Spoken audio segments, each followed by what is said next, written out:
সন্তান প্রসব করার 1 মাস পরে 2 মাস পর থেকে চাকরি শুরু। তখন মা সন্তানকে বুকের দুধ খাওয়ায় নাই, মায়ের সাথে সন্তানের বুকের সম্পর্ক তৈরি হয় না।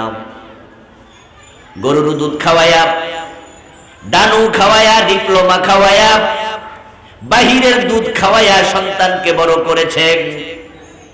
যেই মা সন্তানকে বুকের দুধ খাওয়ায় নাই, বুকের ভালোবাসা থেকে সন্তানকে দূরে রেখেছেন, ওই মা যখন বুড়ো হয় তখন মায়ের বুকের কষ্ট ওই সন্তান বোঝে না। তাই তো বর্তমানে দেখা যায় মা বাবা বুড়া হইলে তাদেরকে ওল্ড হোম, বৃদ্ধ নিবাসে পাঠাইয়া দেয়। কোন কোন নারী দেহের সৌন্দর্য ঠিক রাখার জন্য বুকের দুধ খাওয়ায় না। সন্তান যদি লাগাতার 2 বছর দুধ খায়, শারীরিক ফিটনেস নষ্ট হবে। দেহের সৌন্দর্য ধরে রাখার জন্য বুকের দুধ না খাওয়াইয়া গরুর দুধ খাওয়াও।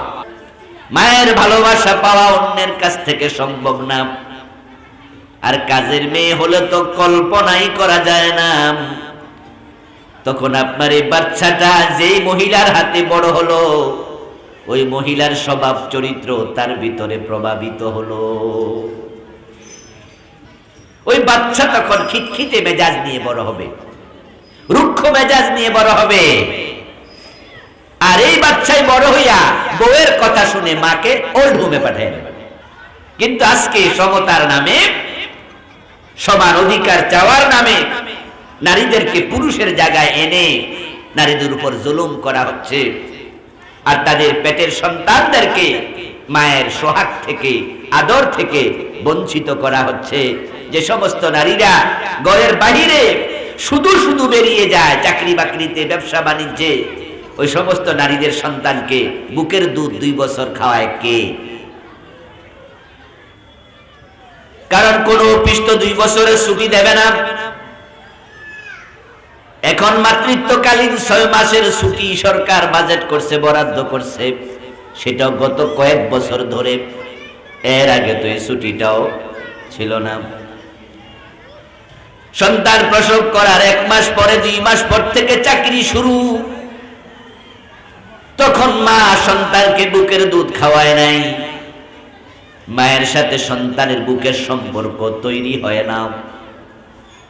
গরুর দুধ খাওয়ায়া, ডানু খাওয়ায়া, ডিপ্লোমা খাওয়ায়া, বাহিরের দুধ খাওয়ায়া সন্তানকে বড় করেছেন। যেই মা সন্তানকে বুকের দুধ খাওয়ায় নাই, বুকের ভালোবাসা থেকে সন্তানকে দূরে রেখেছেন, ওই মা যখন বুড়ো হয় তখন মায়ের বুকের কষ্ট ওই সন্তান বোঝে না। তাই তো বর্তমানে দেখা যায় মা বাবা বুড়া হইলে তাদেরকে ওল্ড হোম, বৃদ্ধ নিবাসে পাঠাইয়া দেয়। গ্রামের মানুষ হয়তো এটা জানে না ওল্ড হোম আবার কি জিনিস, বৃদ্ধ নিবাস কি জিনিস। কিন্তু আমরা শহরগুলোতে আমরা দেখি, ঢাকা শহরের ভিতরে বাহিরে ইতিমধ্যে 50টার বেশি ওল্ড হোম তৈরি হয়েছে। এমন বৃদ্ধ নিবাসও আছে যেখানে বুড়া বুড়ি 500-র বেশি, অথচ সন্তান আছে, ছেলে ইঞ্জিনিয়ার, ছেলে ডাক্তার, ছেলে ব্যারিস্টার, ছেলে ইউনিভার্সিটির প্রফেসর, কিন্তু মা বাবাকে ঘরে রাখে না, তারা ওল্ড হোমে রেখে আসছে।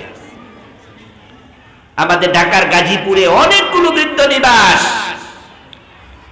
আগে এতিমখানার নাম শুনছেন, দেখাশোনা করার জন্য কেউ নাই তো ছোট বাচ্চাকে এতিমখানায় দিয়ে দেয়। আর এখন এতিমখানার জায়গা বৃদ্ধ নিবাস দখল করছে। এর কারণ আমরা যেটা চিন্তা ভাবনা করে পেয়েছি সেটার মাঝে অন্যতম একটি হলো মায়ের সাথে সন্তানদের বুকের সম্পর্ক কমে গেছে। যে সন্তান মাকে বুকের দুধ খাওয়াবে না, ওই সন্তান মায়ের বুকের কষ্টটাও বুঝবে না। কেউ কেউ চাকরির কারণে বুকের দুধ খাওয়ায় না। কোন কোন নারী দেহের সৌন্দর্য ঠিক রাখার জন্য বুকের দুধ খাওয়ায় না। সন্তান যদি লাগাতার 2 বছর দুধ খায়, শারীরিক ফিটনেস নষ্ট হবে। দেহের সৌন্দর্য ধরে রাখার জন্য বুকের দুধ না খাওয়াইয়া গরুর দুধ খাওয়াও। এতে করে হিতে বিপরীত হয়। চিকিৎসা বিজ্ঞান বলছে যে সমস্ত মায়েরা সন্তানদেরকে বুকের দুধ খাওয়ায় তাদের ব্রেস্ট ক্যান্সার হওয়ার ঝুঁকি কম। আর যে সকল মায়েরা সন্তানকে বুকের দুধ খাওয়ায় না তাদের ব্রেস্ট ক্যান্সার হওয়ার ঝুঁকি তুলনামূলক বেশি। যে দেহের সৌন্দর্য ঠিক রাখার জন্য সন্তানের অধিকার 2 বছর দুধ খাবে, সেটা আপনি খাওয়ালেন না, পরক্ষণে দেখা যায় ক্যান্সার হওয়ার পরে ডাক্তার বলে ব্রেস্ট কেটে ফেলে দিতে হবে। এবং আপনারা জেনে থাকবেন ইতোমধ্যে নারীদের ব্রেস্ট ক্যান্সার অনেক বেশি বেড়ে গেছে। ইসলাম চমৎকার একটি ধর্ম। ইসলাম মানলে শান্তি, ইসলাম মানলে নিরাপত্তা। এজন্য চাকরির নামে ঘর থেকে অযথা বের হবেন না। নারীদেরকে আল্লাহ বাহিরে যাওয়ার জন্য দায়িত্বই দেয়নি। তবে হ্যাঁ, যদি কখনো প্রয়োজন হয়, স্বামী মরে গেছে, এখন আপনি চাকরি না করলে সংসারই চলবে না, হঠাৎ স্বামী অসুস্থ হয়ে গেছে, আপনি চাকরি ব্যবসা না করলে সংসারই চলবে না, স্বামীর ইনকাম এত কম, হঠাৎ করে তার ব্যবসায় ধস নেমেছে, অথবা তার চাকরিটা বেতন একবারই কম, এটা দিয়ে আপনার পরিবার চলে না, আপনাকে স্বামীকে সহযোগিতা করা লাগে একটু ব্যবসায় গিয়ে অথবা একটু ছোটখাটো চাকরি নিয়ে, এই জাতীয় যদি অতি জরুরত হয়, তাহলে নারীদেরকে বাহিরে যাওয়ার, চাকরি বাকরি ব্যবসা করার অনুমতি ইসলামও দিয়েছে জরুরতের ভিত্তিতে। قال النبي صلى الله عليه وسلم قد أذن الله لكن أن تخرجن لحوائجكن। প্রিয় নবী বলছেন, ও নারী জাতি শোনো, আল্লাহ তাআলা তোমাদেরকে তোমাদের ঘর থেকে বের হওয়ার অনুমতি দিয়েছে লিহাওয়াইজিকুন্না, যখন তোমাদের জরুরত হবে, অতীব প্রয়োজন যদি হয় তাহলে আপনি যান, ঘর থেকে বের হয়ে পর্দার সাথে আপনি চাকরি বাকরি করুন। হ্যাঁ, নারীদেরও বাহিরে যাওয়ার জরুরত হয়। যেমন আমরাও তো আমাদের বউ যখন অসুস্থ হয়, বোন যখন অসুস্থ হয়, হাসপাতালে গিয়ে আমরা মহিলা ডাক্তার তালাশ করি। তো নারী যদি ডাক্তারই না শিখে তাহলে মহিলা ডাক্তার আমি পাবো কোথায়? কিছু কিছু জায়গায় নারীদের এগিয়ে আসতে হবে, এগুলোকে জরুরত মনে করে এগিয়ে আসবে, সমান অধিকার মনে করে নয়, এটা প্রয়োজন। আর যখন এই জাতীয় জরুরত আপনার হবে না, প্রয়োজন হবে না, নারীদের জন্য সবচেয়ে নিরাপদ জায়গা হলো তার নিজের ঘর। নিজের ঘরে থাকলে পর্দার সাথে থাকা যায়, নিজের ঘরে থাকলে নিজের সন্তানের হক যথাযথ আদায় করা যায়। যে সমস্ত মায়েরা, যে সমস্ত বোনেরা একবারে ঠুনকু প্রয়োজনে, অনেক সময় বিনা প্রয়োজনে বাহিরে চলে যায় চাকরি বাকরি ব্যবসা বাণিজ্য করার জন্য, কমন সেন্স কি বলে? তাদের সন্তানগুলো মায়ের আদর যথাযথ পায় নাকি? কমন সেন্স কি বলে?